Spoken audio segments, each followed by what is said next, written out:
Anak-anakku sekalian, pada kesempatan kali ini kita akan merangkum atau belajar SKI Sejarah Kebudayaan Islam. Untuk pembelajaran sejarah kebudayaan Islam, kita sudah sampai di bab 7 ya. Oke, di bab 7 ini kita akan membahas tentang ciri-ciri atau bukti kenabian Nabi kita Muhammad Shallallahu Alaihi Wasallam. Nah, seorang nabi itu ketika diutus oleh Allah Subhanahu Wa Taala ada ciri-cirinya. Nah, buktinya apa? Bahwa dia itu seorang utusan. Dan orang tidak akan percaya kalau tanpa adanya bukti bahwa dia itu menjadi seorang utusan Nabi, bahwa dia itu adalah seorang utusan Allah. Nah, maka oleh karena itu kita untuk mengetahui bagaimana dan apa saja bukti bahwa Nabi Muhammad itu adalah seorang nabi dan rasul. Buktinya terlihatnya dari apa? Terus apakah buktinya itu secara nyata atau secara gaib? Bentuk bukti bahwa Nabi Muhammad itu seorang rasul itu apa saja? Nah, kali ini kita akan membahas bukti dan ciri-ciri kenabian kita Nabi Muhammad Shallallahu Alaihi Wasallam. Sebagai orang yang beriman, sebagai anak yang soleh dan solehah, kita harus mengetahui ciri-ciri dan bukti kenabian Nabi Muhammad Shallallahu Alaihi Wasallam. Nah, kalau misalnya bukti itu apa? Bukti itu kalau dalam kenabian disebutnya mukjizat, mukjizat. Nah, kalau bentuk bukti sebelum dia menjadi nabi dan rasul disebutnya apa? Irhas. Jadi dalam Islam itu ada yang namanya irhas, ada namanya maunah, ada namanya mukjizat, ada yang namanya karomah. Apa itu Pak mukjizat, maunah dan lain sebagainya? Nah, itu untuk pembelajaran di SMP ya sayang. Pamudai sebenarnya ingin bahas, cuman nanti Pamudai bahas sedikit demi sedikit. Mari kita belajar. Baik, untuk prolog pertama, di antara ciri-ciri kerasulan Nabi Muhammad banyak sekali. Mana buktinya bahwa Nabi Muhammad itu seorang rasul dan nabi? Buktinya apa? Apakah diakui oleh orang banyak bahwa itu nabi dan rasul?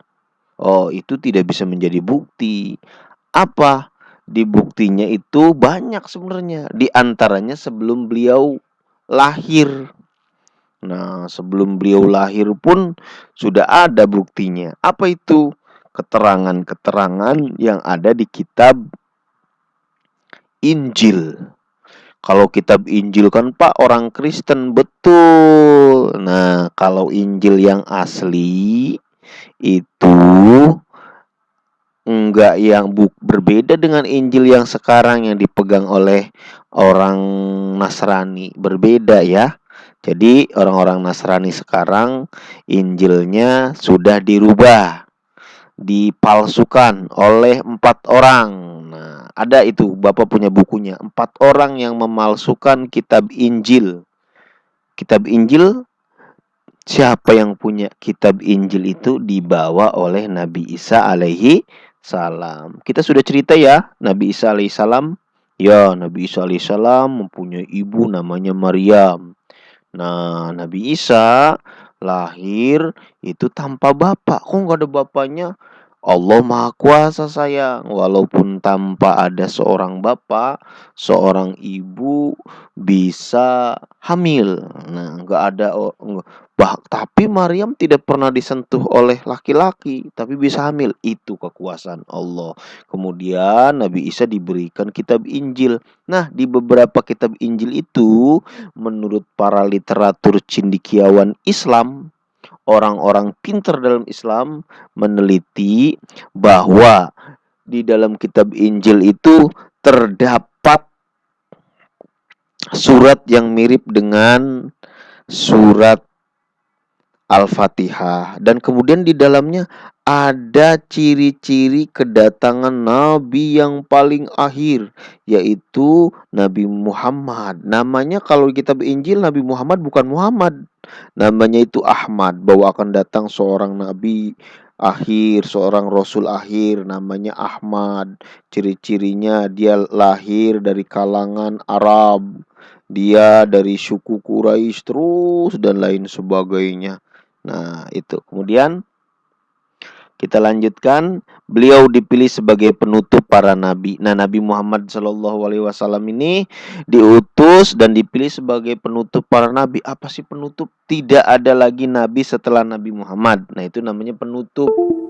Nah, jadi tidak ada lagi nabi setelah Nabi Muhammad. Itu namanya penutup.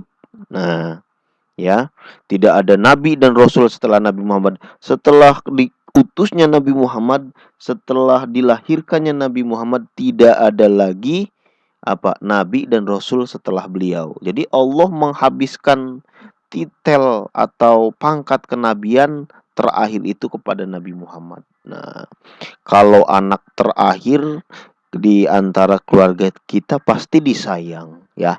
Bener nggak? Kalau misal anak bungsu pasti disayang. Ada yang di sini anak bungsu. Nah, begitu pula Allah sayang nabi yang paling terakhir atau nabi yang bungsu, yaitu Nabi Muhammad, penutup segala nabi, itu disayang sama Allah, diberi mukjizat, diistimewakan, umatnya pun diistimewakan oleh Allah.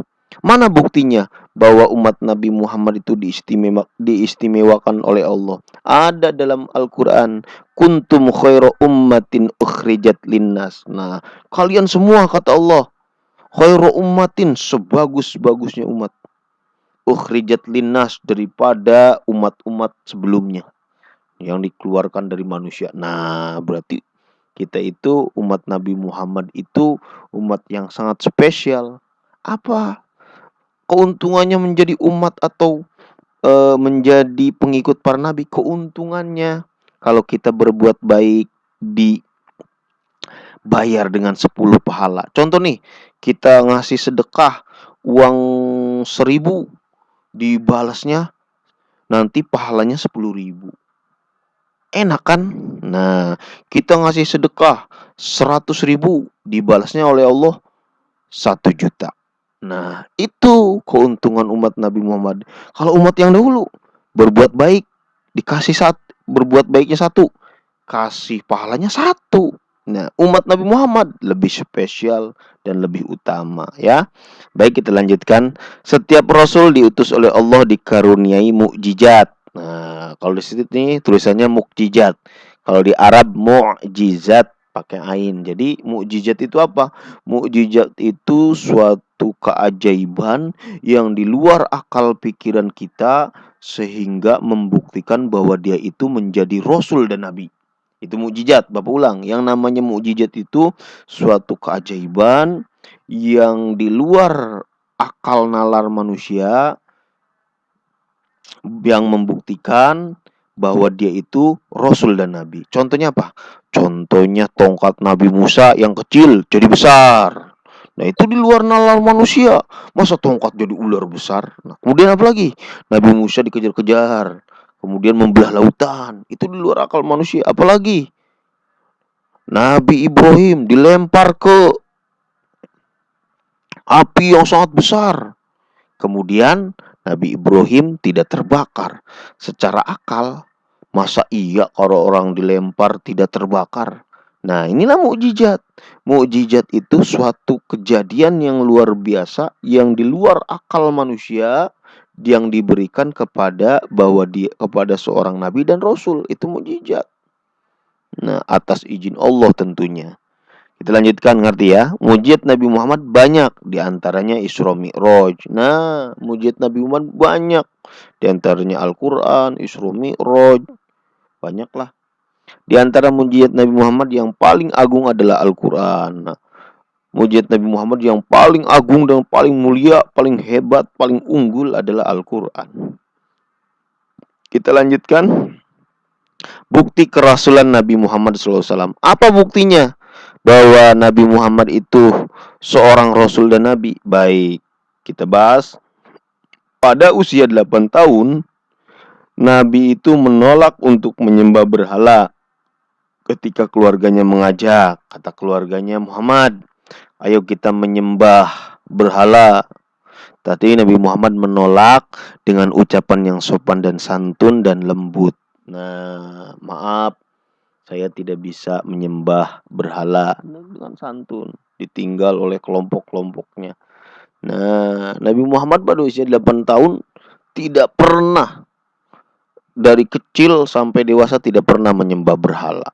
Nah, Nabi itu dan Rasul itu dibersihkan daripada dosa baik kecil maupun besar. Ya, kalau orang mau menjadi besar itu ada ciri-cirinya. Biasanya berpikir besar, dianya walaupun kecil sudah seperti orang dewasa. Itu ciri-ciri orang yang mempunyai ide dan gagasan, orang yang pintar dan cerdas. Nah, Nabi Muhammad seperti itu. Masa iya menyembah berhala yang dianggap Tuhan itu, sedangkan berhalanya itu terbuat dari patung? Pada waktu zaman jahiliyah kan ada 360 berhala yang mengelilingi Ka'bah. Nah, yang berhala yang paling besar adalah yang dinamakan Hubal, ya. Nabi Muhammad tidak ingin menyembah berhala. Nah, kenapa? Orang patung tidak memberikan manfaat dan tidak memberikan bahaya, buat apa disembah? Sama aja kita menyembah gunung, batu. Nah, itu termasuk musyrik. Nah, tidak ada manfaatnya. Maka Nabi Muhammad dari kecil pun tidak pernah menyembah berhala. Ini suatu kemukjizatan. Bukti bahwa Nabi itu bersih dari kesyirikan, dari kemusyrikan, tahayul dan lain sebagainya. Nabi Muhammad dibersihkan baik dosa besar maupun dosa kecil. Nomor 2, pada usia 12 tahun ketika diajak berdagang, bertemu dengan pendeta Buhairo yang memberitahu bahwa Muhammad kecil kelak akan menjadi seorang nabi pemimpin semesta alam. Jadi pada waktu itu Nabi Muhammad, kalau dicerita dari jujutan awalnya, ketika lahir sudah yatim. Nah, ketika umur berapa tahun? Masih kecil ditinggal ibunya, kemudian diasuh oleh kakeknya. Nah, kemudian setelah kakeknya meninggal, diasuh oleh pamannya, yaitu Abu Thalib. Nah, pada usia 12 tahun, diajak oleh pamannya berdagang. Kemana? Ke Syam. Ketika berdagang ke Syam tersebut, apa? Dengan rombongan. Rombongan berdagang disebutnya apa? Kafilah. Nah, di rombongan dagang tersebut, ketika Nabi Muhammad berjalan di gurun pasir, kalau di bangsa Arab kan tradisi atau kebiasaannya itu mereka berdagang ke Syam. Ya, waktu berdagang ke Syam, terus apa? Di atas langit-langit itu ada awan yang selalu menaungi Nabi Muhammad. Nah, itu mukjizat, mukjizat bahwa menandakan beliau itu Muhammad kecil akan menjadi seorang pemimpin yang hebat, menjadi seorang nabi dan rasul, pemimpinnya para nabi. Nah, bertemu dengan Bukhairo. Nah, kemudian Bukhairo pun mempersilahkan, mengundang rombongan dari Mekah tersebut yang dipimpin oleh pamannya Abu Thalib untuk makan ke dalam. Nah, setelah makan, maka dipanggil Abu Thalib. Siapakah anak kecil ini, kata Bukhairo.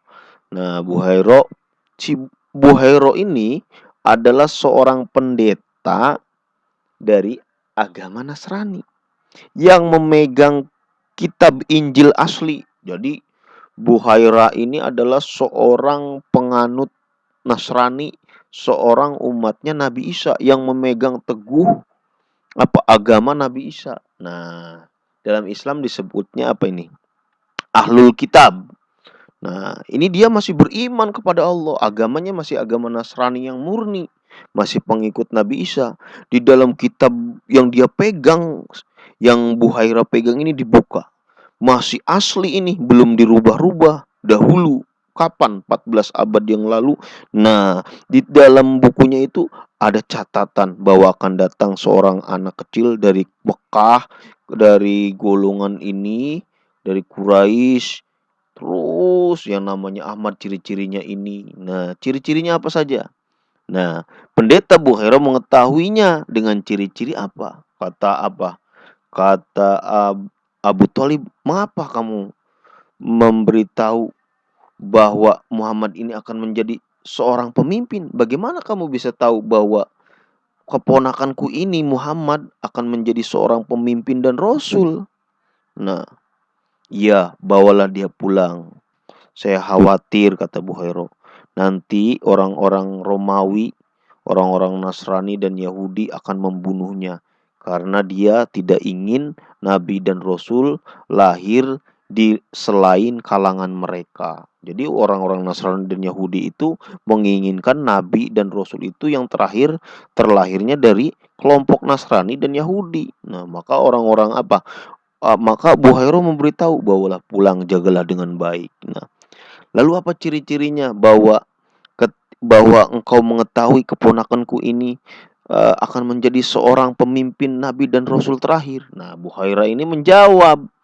Nah, dia mengetahui Buhaira ini, kata dia, memberitahu bahwa pohon-pohon, bebatuan, matahari, awan selalu tunduk kepada seorang nabi.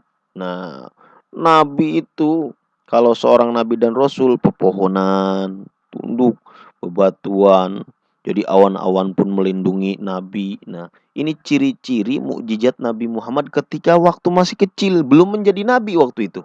Jadi Nabi Muhammad masih kecil, disebutnya Muhammad kecil, belum menjadi nabi dan rasul. Nah, menurut agama Islam, ciri-ciri orang yang mau menjadi nabi ketika masih kecil ada ciri-cirinya, disebutnya irhas. Dalam Islam disebutnya irhas, ciri-ciri seorang yang akan menjadi nabi sudah ada masih kecil, disebutnya irhas. Seperti awan menaungi Nabi Muhammad di atas apa? Di atas langit, sehingga Nabi Muhammad dinaungi ketika mau berdagang ke Syam. Nah, itu ciri-ciri kenapa akan menjadi seorang nabi, disebutnya irhas. Nah, dan ada tanda kenabian di tubuh Muhammad, di bawah bagian bawah tulang rawan bahunya. Jadi di bawah bahunya ya, berarti di bawah bahunya ini ada ciri bentuknya seperti buah apel. Ya, tahu nggak buah apel ya? Seperti lope kayak gitu ya, seperti love gitu ya. Itu ada ciri-cirinya. Semua itu Buhairo ketahui dari Alkitab. Jadi Buhairo ini seorang penganut asli dari umat siapa? Nasrani yang masih memegang teguh kepercayaan agama yang dibawa oleh Nabi Isa. Nah, Buhairo ini menjaga, katanya Buhairo. Ini kalau di referensi atau cerita yang lainnya, bahwa Nabi Muhammad ini dipesan oleh Buhairo untuk dijaga dengan baik. Nah, bahwa nanti suatu hari nanti dia akan menjadi seorang rasul, pemimpin nabi dan rasul, nanti dia akan berdakwah, kemudian dia akan diusir dari kaumnya. Buhairo sudah tahu. Sayangnya Buhairo tidak lama kemudian meninggal.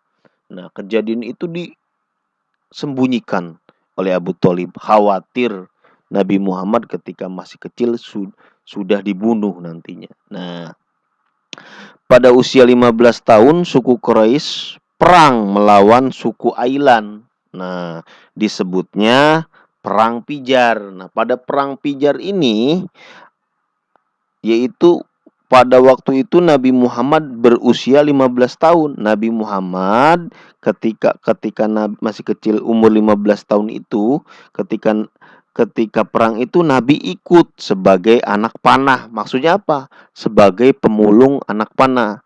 Kalau orang perang dibawain anak panah. Kalian tahu busur panah? Panah kan ada busurnya dan anak panahnya itu yang apa ya, yang tajam itu. Nah, itu Nabi Muhammad tugasnya hanya membawa anak panah dan memulung anak panah yang jatuh. Ketika perang Pijar berlangsung, nah, perang Pijar ini apa? Perang Pijar ini suku Ailan menyerang suku Quraisy pada apa? Pada bulan yang disepakati, yaitu bulan Dzulqa'dah. Bulan Islam kan ada 12 ya. Muharram, Safar, Jumadil Awal, Jumadil Akhir. Nah, pada bulan Dzulqa'dah itu sepakat orang Quraisy bahwa bulan Dzulqa'dah itu adalah bulan yang mulia, tidak boleh perang. Nah, suku Ailan tetap melawan suku Quraisy. Ketika Nabi Muhammad tidak ikut berperang, suku Quraisy kalah. Tapi ketika Nabi Muhammad ikut berperang dan membantu pamannya berperang, nah, suku Quraisy mendapat kemenangan. Nah, ini termasuk mukjizat juga. Ketika Nabi ikut, kemenangan ada di suku Quraisy. Ketika Nabi tidak ikut, nah suku Quraisy hampir kalah. Nah, jadi perang Pijar ini adalah perseteruan atau peperangan antara suku Quraisy dan suku Ailan.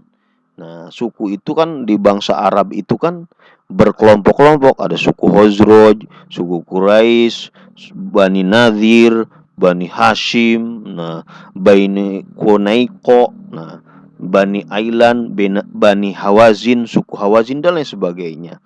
Nah, ketika Nabi umur 15 tahun ikut perang hanya memulungi anak panah. Ketika Nabi ikut, suku Quraisy menang melawan suku Ailan. Nah, sebenarnya dalam buku ini pada usia 15 tahun suku Quraisy perang melawan suku Ailan pada perang Pijar. Nah, ini buku ini agak kontroversi atau bertentangan dengan bab sebelumnya. Di bab ini, di bab 7 ini, perang Pijar itu suku Quraisy melawan suku Ailan. Sedangkan di bab sebelumnya, di bab 5 itu, coba lihat bab 5-nya.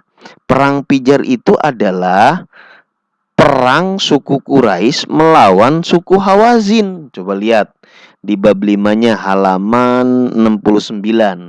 Jadi ini agak kontroversi atau agak bertentangan keterangannya. Bapak belum cross check lagi, belum lihat lagi sejarahnya. Cuman menurut Bapak buku ini agak bertentangan. Kalau di sini perang Pijar itu suku Quraisy melawan suku Ailan, kalau di halaman 69 di bab 5 itu perang Pijar itu suku Quraisy melawan suku Ailan. Nah, untuk sementara kita ikuti buku ini saja dulu, bahwa suku Quraisy perang melawan suku Ailan. Nah, belum Bapak lihat lagi di Sirah Nabawiyah, di sejarah-sejarahnya. Untuk sementara ini aja dulu. Bapak hanya baru meneliti dan menganalisa melihat bukunya, ya. Nah, ikuti saja dulu. Cuman keterangannya berbeda. Kalau di keterangan sebelumnya, suku Quraisy itu melawan suku Hawazin pada perang Pijar. Tapi di sini suku Quraisy melawan suku Ailan pada perang Pijar itu. Jadi berbeda ini, mana yang benar. Nah, untuk sementara kita ikuti yang di sini dulu. Baik, kita lanjutkan mukjizat Nabi Muhammad. Apa mukjizat Nabi Muhammad? Mukjizat Nabi Muhammad itu banyak. Nah, diantaranya nomor 1 Al-Quran. Nah, apa itu Al-Quran? Al-Quran itu kalamullah, ucapan-ucapan Allah, pesan-pesan Allah yang diberikan kepada Nabi Muhammad, diturunkan kepada Nabi Muhammad yang secara berangsur-angsur melalui malaikat Jibril. Barang siapa yang membacanya akan bernilai pahala, mendapatkan pahala. Itu namanya Al-Quran. Kita lanjutkan. Peristiwa Isra Mi'raj, perjalanan Nabi ini dalam satu malam dari Mekah ke Palestina. Nah, ketiganya apa? Peristiwa Gua Thur. Nah, Nabi dikejar-kejar. Ini mukjizat Nabi Muhammad. Keempatnya dan lain sebagainya. Masih banyak sebenarnya, bukan hanya di buku ini saja. Mukjizat Nabi Muhammad apa diantaranya banyak. Ketika itu para sahabat sedang dalam perjalanan. Di dalam perjalanan itu musim kemarau, tidak ada air. Pas di waktu gurun pasir, sedangkan waktu sholat datang. Ini ya Rasul, bagaimana ini wudhunya? Nah, sedangkan tidak ada air, minum pun susah. Maka Nabi pun berdoa. Kemudian dari Nabi Muhammad dari jari-jari Nabi Muhammad itu keluar air, bagaikan air tersebut bagaikan keran. Nah, itu ada diceritakan dalam sejarah itu. Nah, dalam buku ini memang tidak diceritakan, tapi banyak sekali.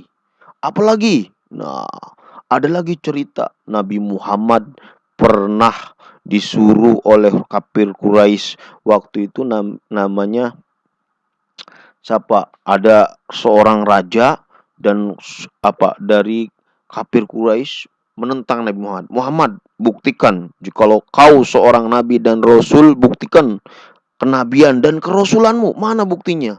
Kata Nabi, kau ingin apa? Bahwa kau bahwa seandainya saya bisa membuktikan, apakah kalian akan beriman? Dan raja tersebut dan orang kafir tersebut berkata, saya akan beriman jikalau kau memang bisa membuktinya. Apa yang kau inginkan? Kata Nabi Muhammad. Saya ingin apa? Bulan tersebut turun kepada kamu, kemudian bersujud, dibelah, kemudian belahan kesatunya, potongan kesatunya dimasukkan ke dalam jubahmu, yang kesatunya naik lagi ke atas. Itu secara akal mustahil. Orang biasa-biasa saja bisa melakukannya. Baik, setelah itu gimana? Nabi berdoa kepada Allah, ya Allah, umatku ingin membuktikan bahwa aku seorang rasul dan nabi, tunjukkan kekuasaanmu ya Allah. Setelah itu bagaimana? Setelah itu bulan kemudian turun ke bawah, bersujud kepada Nabi, kemudian dipegang oleh Nabi, dibelah oleh Nabi, seret. Yang satunya dipegang oleh Nabi, dimasukkan ke dalam jubah Nabi, terus yang sebelahnya lagi terbang ke atas, kemudian dari jubah tersebut akhirnya terbang lagi ke atas. Ke atas. Orang semuanya terkesima, kaget, luar biasa, takjub. Semuanya tidak ada yang mengedipkan matanya, memejamkan matanya, tidak. Nah, karena memang hidayah itu datangnya dari Allah, ternyata kafir Quraisy itu menyatakan, wah ini bukan mukjizat, ini sihir, nggak mungkin Muhammad bisa melakukan seperti ini. Nah, ini lagi-lagi hidayah. Katanya tadi mau masuk Islam, ternyata dia membangkang, dia mengingkari mukjizat Nabi Muhammad. Nah, sedangkan seorang raja tadi iman. Dia mikir pakai akal. Oh iya, kalau orang biasa tidak akan seperti ini. Akhirnya raja tersebut beriman kepada Nabi Muhammad. Bapak lupa raja siapa ya? Ada di hadis Bukhari ya. Kita lanjutkan, anak-anakku. Kita bahas nomor 1 mukjizat Nabi Muhammad yang paling luar biasa, yaitu Al-Quran. Al-Quran sebagai mukjizat terbesar Nabi Muhammad. Ya, jadi Al-Quran itu adalah pesan-pesan Allah atau kalam-kalam Allah, ucapan Allah yang diturunkan kepada Nabi Muhammad secara berangsur-angsur, secara dicicil melalui malaikat Jibril. Nah, pada tanggal 17 Ramadan. Nah, isinya dalam Al-Quran itu 70% tentang akhlak, 10% tentang tentang ekonomi, dan 10% lagi tentang kisah-kisah, 10% lagi tentang kenegaraan dan lain sebagainya. Nah, kalau dibahas panjang ya tentang Al-Quran. Al-Quran sebagai pedoman bagi seluruh manusia. Nah, Al-Quran ini sebagai pedoman. Apa pedoman itu? Sebagai pedoman itu seperti ini. Kalian misalkan tersesat di mana? Di hutan. Nah, kalian gak punya handphone, gak punya apa, yang ada peta. Nah, si peta ini bisa menunjukkan jalan kalian pulang. Nah, Al-Quran itu bagaikan seperti itu. Al-Quran ini bagaikan peta yang bisa menunjukkan kalian ke jalan yang benar, yang diridhoi Allah, sehingga kalian masuk surga. Jadi Al-Quran itu sudah di dalamnya sempurna. Ada cerita-cerita kenabian, ada tentang perekonomian, ada kenegaraan, terus ada apa lagi?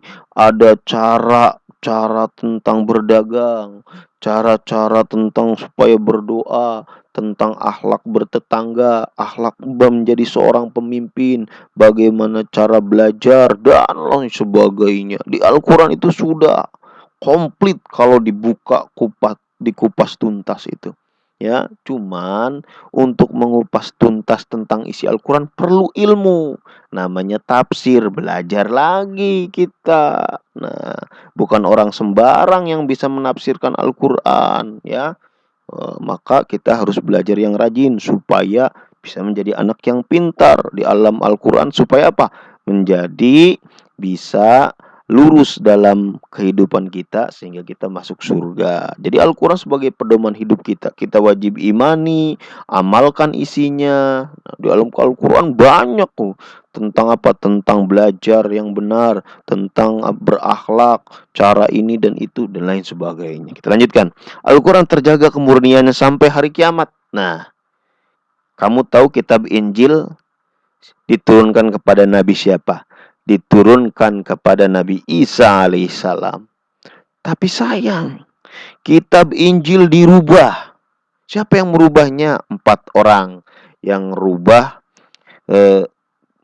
Pertama Luko, Matius, Barnabas, yang keempatnya Bapak lupa. Ada dalam kitab Jawahirul Kalam. Nanti kalau diceritain panjang. Nah, jadi Nabi Isa itu pas ketika lahir dia tidak mempunyai ayah dan ibu. Kan udah diceritain ya di kelas 2 ya. Nah, kemudian dikejar sama orang Romawi. Kemudian Nabi Isa masuk ke dalam rumah, kemudian dikepung. Ternyata ada yang berkhianat. Siapa yang berkhianat? Yang pengikutnya Nabi Isa, muridnya Nabi Isa, yang memberitahu persembunyian Nabi Isa. Siapa namanya? Yudas Iskariot. Iya, Yudas Iskariot. Si Yudas ini akhirnya mukanya dirubah menjadi muka seperti Nabi Isa. Diambillah Yudas, sedangkan Nabi Isa diangkat oleh Allah, disuruh malaikat untuk 2 malaikat mengambil Nabi Isa, diangkat ke atas langit. Nah, Nabi Isa sampai sekarang belum pernah merasakan meninggal. Nah, sedangkan yang dipegang, wah ini saya bukan Isa. Ternyata muka Yudas Iskariot yang berkhianat kepada Nabi Isa ini sudah dirubah. Nah, setelah itu Raja Romawi membunuh, menyalib siapa? Yudas tersebut.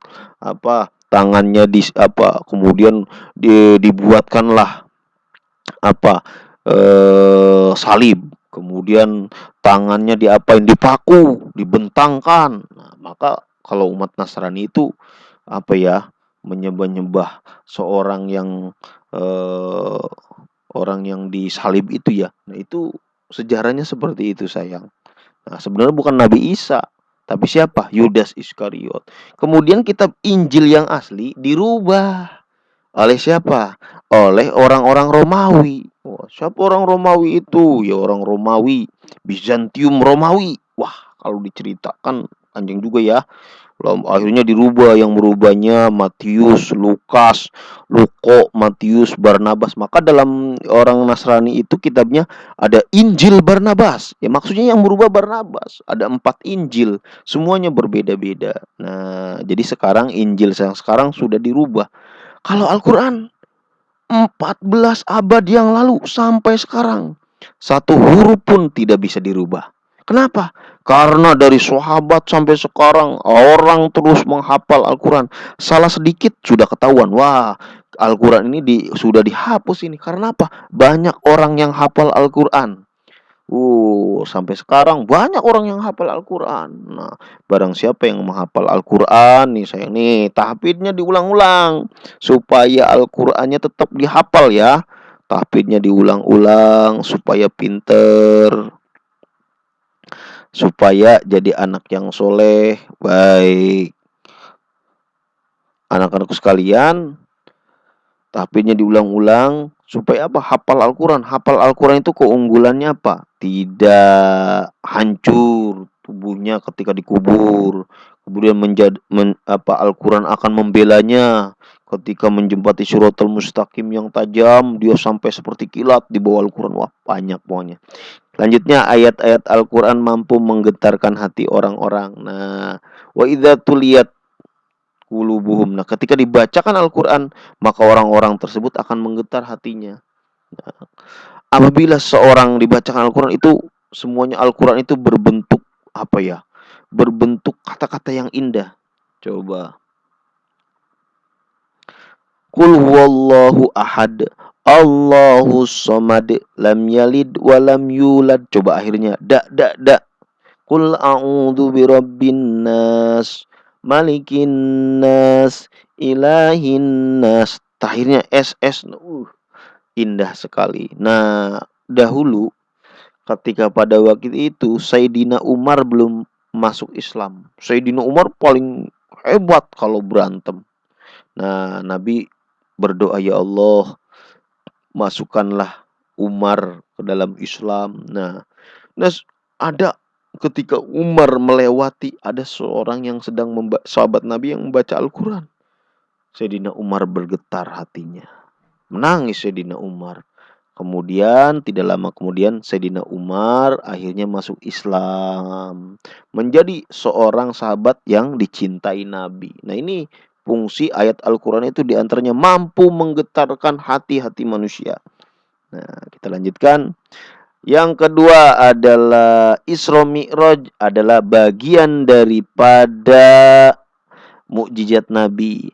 Apa itu Isra Mi'raj? Isra Mi'raj itu perjalanan Nabi dalam waktu satu malam dari Masjidil Haram. Masjidil Haram itu di mana? Di Mekah. Kemudian ke Masjidil Aqsa, ya, Palestina. Jadi Nabi berjalan dari Mekah, Masjidil Haram sampai ke Masjidil Aqsa, kemudian dinaikkan ke Sidratul Muntaha. Sebenarnya ceritanya kayak gini. Pada waktu itu Nabi ditinggal pamannya. Pamannya meninggal. Pada waktu itu masih dalam dakwahnya Nabi. Pamannya meninggal. Tidak lama kemudian Khadijah, istrinya pun meninggal. Pusing Nabi Muhammad, kasihan. Mukanya kusut, banyak pikiran. Kemudian Allah ingin menghibur Nabi Muhammad dengan apa? Nabi Muhammad kemudian apa? Diajak oleh malaikat Jibril dengan mengendarai buruk namanya. Buruk itu adalah kendaraan yang dari surga, sayang. Jadi buruk tersebut dibawa oleh malaikat Jibril. Muhammad, saya diutus, kata malaikat Jibril, saya diutus oleh Allah untuk membawamu dari Masjidil Haram ke Masjidil Aqsa. Untuk apa ya Jibril? Saya hanya disuruh. Akhirnya Nabi Muhammad pada waktu malam itu langsung dibawa oleh siapa? Malaikat Jibril dengan dikendarai buruk. Buruk itu hewan yang berjalannya seperti kilat, cepat. Kira-kira 120 kilometer dalam 1 menit, bagaikan kilat itu. Berarti cepat sekali ya. Itu dari Masjidil Haram Mekah ke Masjidil Aqsa itu berkilo-kilometer, ya. Berapa kilometer itu? Jauh sekali.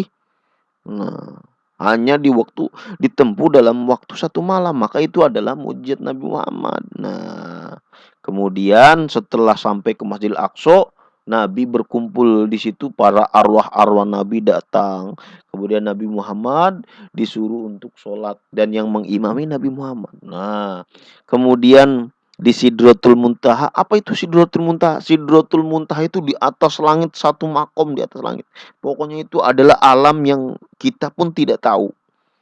Itu aja Sidratul Muntaha. Pokoknya kalau diterangkan lebih jauh lagi nanti pusingnya. Sidratul Muntaha ini Nabi bertemu dengan Allah. Nah, Allah bisa dilihat, Pak. Wallahu alam. Nanti kalau diterangkan pokoknya Nabi Muhammad bertemu dengan Allah sehingga Allah memerintahkan sholat 5 waktu. Nah, pada peristiwa Isra Mi'raj ini Allah awalnya memerintahkan Nabi Muhammad itu 50 waktu. Kemudian Nabi turun. Ketika bertemu Nabi dengan Nabi Musa. Muhammad, apa yang Allah perintahkan kepadamu? Saya dan umatku diperintahkan untuk sholat 50 waktu. Muhammad, kata Nabi Musa, saya dan umat saya sholatnya cuma seminggu itu 1 kali. Yaitu hari Sabtu saja. Umat saya tidak kuat, Muhammad. Umat saya itu besar-besar. Umat kamu kecil-kecil. Coba orang Indonesia kecil-kecil. Umat Nabi Musa itu besar-besar. Kalau orang-orang dahulu ya, Nabi Adam itu tinggi sampai menyentuh langit kalau diceritakan. Cerita Nabi Adam panjang lagi nantinya.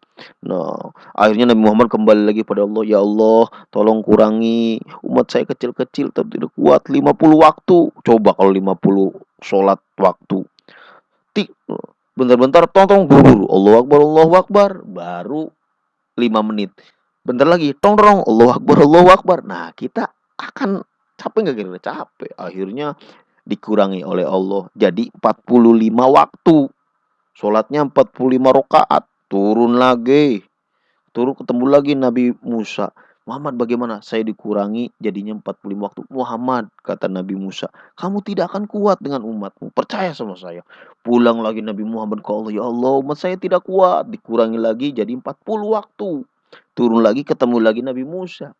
Muhammad, saya yakin kamu dan umatmu tidak akan kuat menjalankan sholat 40 waktu. Berangkat lagi Nabi Muhammad ke Allah.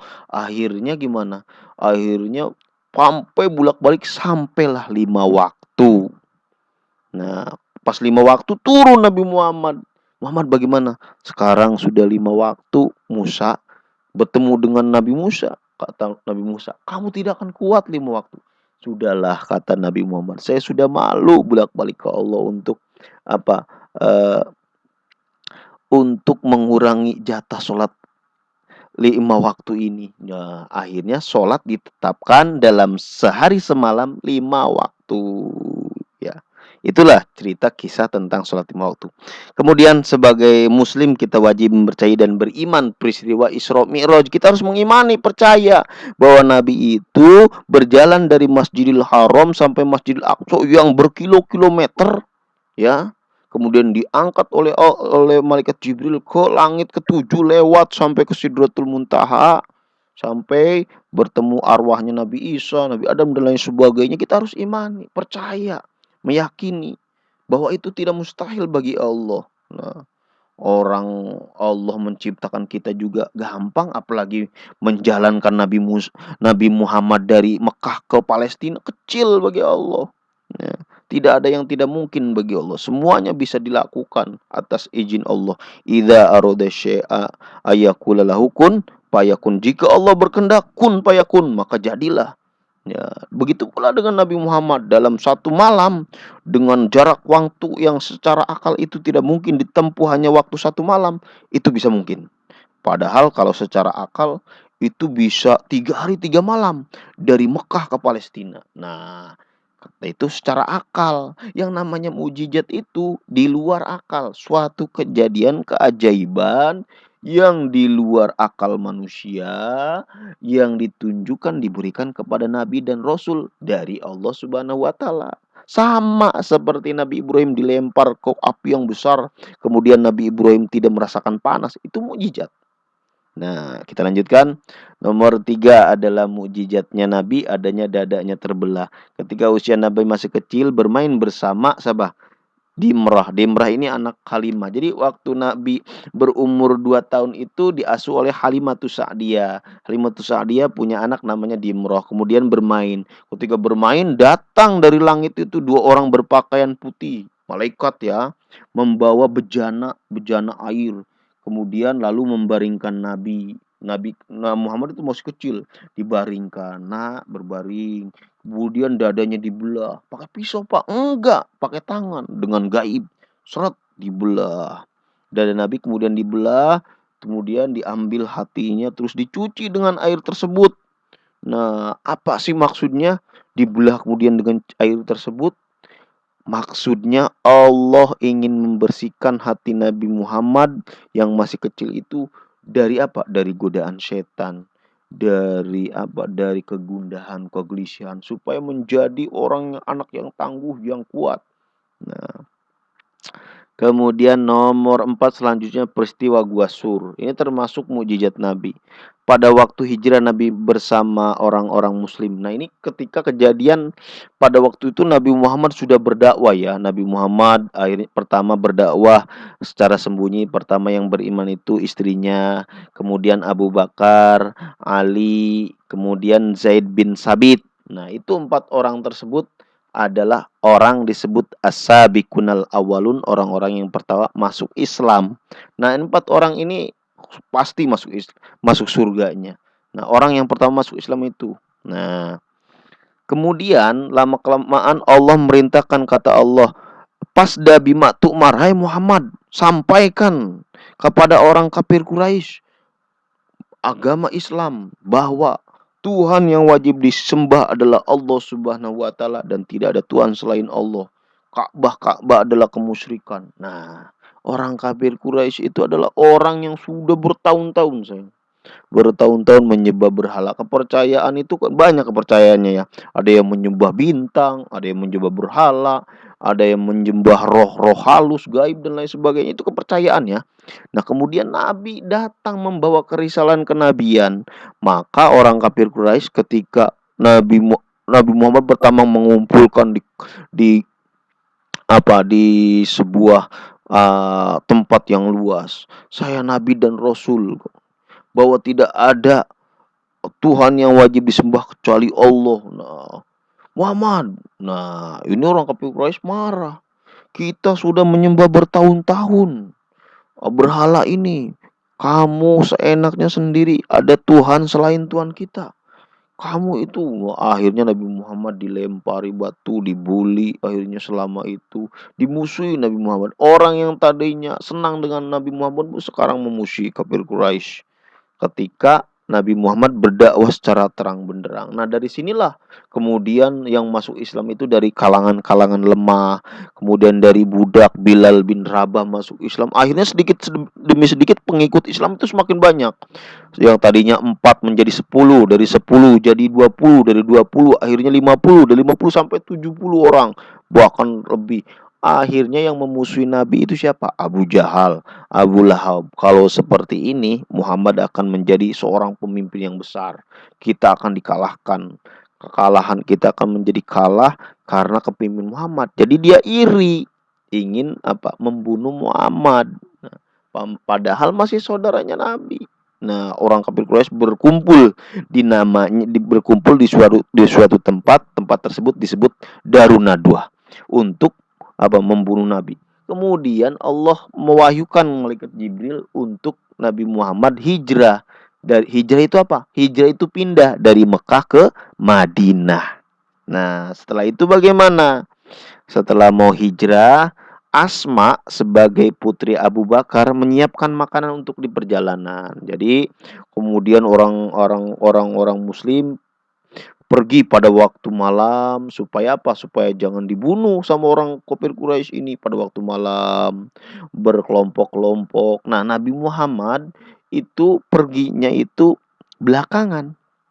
Nabi Muhammad Sayyidina Ali. Nah, kemudian setelah itu ketika matahari terbit, Muhammad sudah tidak ada di Mekah, kata orang-orang Quraisy. Kemana?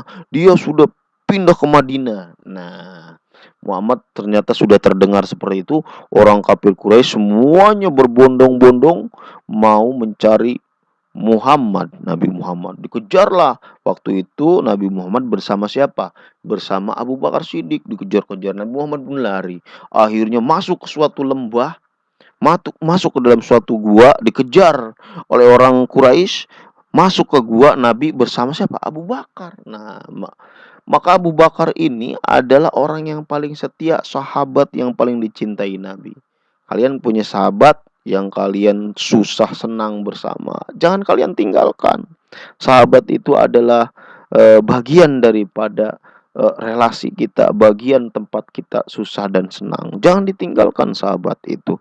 Sahabat yang baik itu baik susah dan senang, saling tolong menolong. Itu namanya sahabat. Begitu pula Nabi dan Abu Bakar adalah dua sahabat sejoli yang setia, yang selalu saling menolong suka dan duka. Nah, itu sahabat.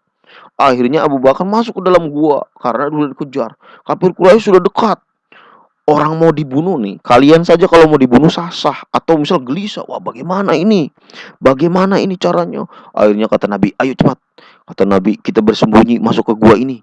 Masuk ke gua namanya Gua Sur. Ada di Gua Sur itu yang perbatasan kalau yang sudah ke Mekah ya, mau ke Madinah itu ada Gua Sur. Masuk ke dalam Gua Sur, Nabi dan Abu Bakar di situ. Kemudian orang kafir Quraisy juga melewati di depan Ka'bah tersebut. Tiba-tiba sebelum melewati ke gua tersebut datang Datang laba-laba. Wah, yang datang apa? atas izin Allah, burung dara, tahu burung dara? Terus burung dara itu datang, prak prak prak prak prak. Banyak burung dara itu langsung membuat sarang, terus langsung bertelur di situ. Terus tiba-tiba datang apa? Laba-laba pun bersarang di situ, membuat jaring-jaringnya di gua tersebut. Akhirnya apa? Jaring-jaring tersebut penuh dengan sarang laba-laba dan di dalam di luar di bibir gua tersebut ada apa? Ada, sarang-sarang burung dara. Pas mau lewat, kata kafir Quraisynya, "Woi tuan tuan," katanya, "woi teman-teman, sepertinya Muhammad dan Abu Bakar masuk ke dalam gua ini." Kata yang satunya lagi, "Tidak mungkin, kamu ini gimana? Kalaupun masuk, itu laba-laba nggak mungkin, sarang itu pasti laba-laba rusak." Kemudian burung dara itu sarangnya juga rusak. Karena orang yang mau masuk ke gua tersebut harus melewati sarang laba-laba. Nggak mungkin dia masuk ke gua itu. Nggak ada bekas-bekas lewatnya. Kalau lewat pun pasti akan merusak sarang laba-laba dan merusak sarang burung tersebut. Nggak mungkin. Akhirnya dia tidak percaya. Lewatlah. Maka disitulah atas izin Allah Abu Bakar dan Nabi Muhammad ditolong oleh Allah. Ini termasuk mukjizat Nabi ya, peristiwa Gua Sir ini. Tapi diceritakan bahwa Abu Bakar itu digigit oleh ular katanya nanti, ular hitam. Maka Nabi pun sunnah kata Nabi kalau ada ular hitam itu harus dipukul. Dan kita ada laba-laba maupun burung dara sunnah untuk apa? Menjaganya kata Nabi. Kemudian Nabi Muhammad sebagai nabi terbesar. Nabi Muhammad ini adalah sebagai nabi dan terakhir memimpinnya para nabi. Nah, disahkan dalam Al-Qur'an, laqad kana lakum fi Rasulillahi uswatun hasanah, bahwa benar-benar dalam diri Rasulullah Nabi Muhammad itu ada suri tauladan yang baik. Anak-anakku sekalian, tanamkan dalam jiwa dan diri kalian cinta kepada Nabi Muhammad sallallahu alaihi wasallam. Dengan cinta kepada Nabi kita akan masuk surga. Kata Nabi, "Man ahabbani kana fil jannah." Barang siapa orang yang mencintaiku, maka dia akan bersamaku di surga nanti, kata Nabi. Nah, Nabi Muhammad itu adalah nabi sebagai nabi dan terakhir rasul, dan tidak ada nabi dan rasul setelah Nabi Muhammad. Ditutup titel kenabian, cap kenabian, tidak ada lagi nabi kecuali yang terakhir itu adalah Nabi Muhammad. Jadi barang siapa orang yang mengaku nabi dan rasul zaman sekarang dianggap orang tersebut keluar daripada Islam ya. Nah, pokoknya nabi sebagai nabi yang mulia. Kemudian selanjutnya nabi dan rasul sebelumnya hanya diutus di kaumnya saja. Contoh ya, nabi siapa? Nabi Lut hanya di Yordania, Yordan. Coba. Nabi Ibrahim hanya di apa? Nabi Ibrahim itu diutusnya di daerah tertentu. Jadi di negara tertentu saja. Kalau Nabi Muhammad, sedangkan Nabi Muhammad diutus ke semua umat manusia. Jadi Muhammad ini hanya semua, baik Indonesia, Amerika. Jadi diutusnya Nabi ini